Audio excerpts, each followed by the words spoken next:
up guys, this is Adrian from Ride, and I'm really excited to show you the improvements we made to the 2017 CRF 450R. We've also been working with the Moto Concepts race teams for the last couple of years, so we thought it'd be kind of fun to build a Moto Concepts / Ride Engineering hybrid bike. I just want to make it perfectly clear, this is not a $30,000 race bike. All the modifications we did to this bike, you can do it too for about $4,500. We even got Vince Freezy out here to spin a couple of laps on our test bike. This is what it is. I'm trying to make a plan. I ain't never been around these lands, so hit up the weed, man. I don't smoke with the first thing we did is we wanted better brakes.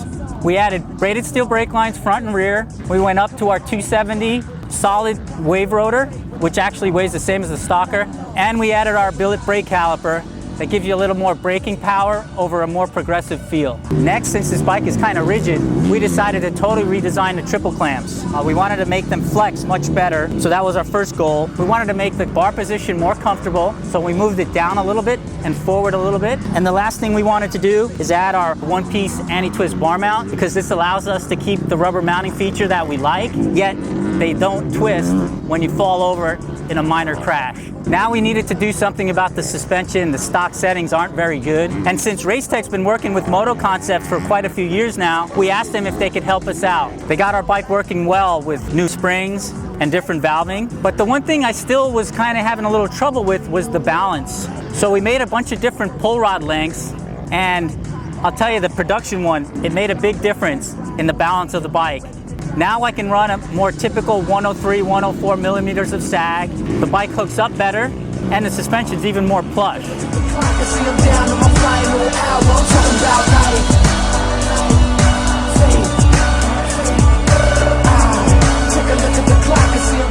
Let's talk a little bit about the motor.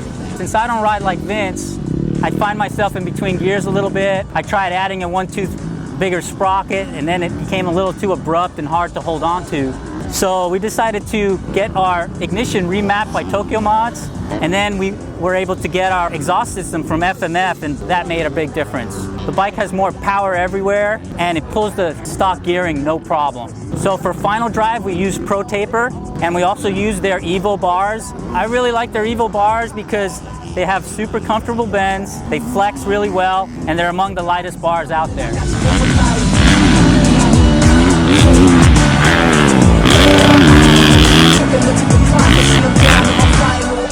Let's face it, we're all enthusiasts.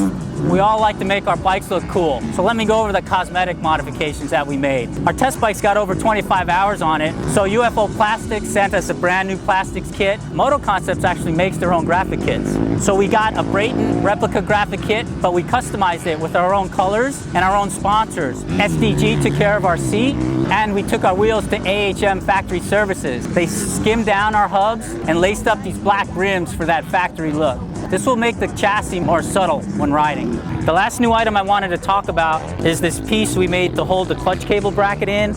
You know, again, comparing it to our 2016 Husky 450 that had a hydraulic clutch, so we were looking for a better feel. So we made this little cable holder that goes onto the bottom of the cable clutch. Gave us a better feel because it doesn't have any flex. The last few tips I can give you is toss your stock chain guide for a TM Design Works. The stock one rubs on the sprocket. Pull the 2 bolts out of the back of the gas tank and get rid of them. And swap the R model motor mounts with the motor mounts from the RX.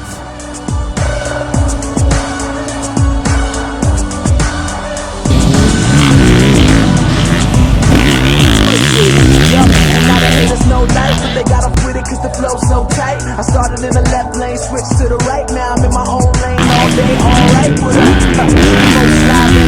I'm feeling like pot, all eyes on me. I just got done riding the 2017 Honda 450, all the trick ride engineering parts on there. First off the bat, the bike felt awesome, you know, super stable, power was great. I think it's stock engine, just pipe and the ignition, and the brakes worked awesome. You know, the feel plus the power that you get from the brakes is really good, and you know, having the steel braided line and everything on the rear, riding outdoors in high-speed tracks like this, I tend to drag my brake a lot, so it held up good all day. All around, the bike seems stable, solid, a lot of power. It's not my race bike, but it's not too far off. You know, a few small adjustments, and I think we could be racing that bike.